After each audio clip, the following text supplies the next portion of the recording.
আমার সাদা বিলেতি গাধাটা আবার আমাদের মতো প্রতিদিন সকালবেলা তেল চিটচিটে পরোটা আর ডাল খেতে চায় না।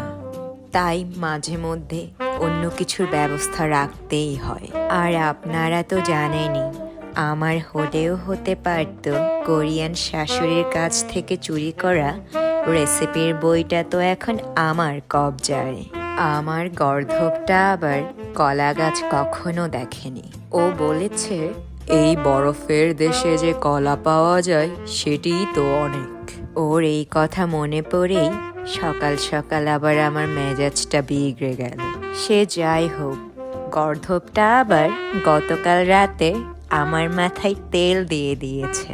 ওরা আবার আমার লম্বা চুল খুব পছন্দ।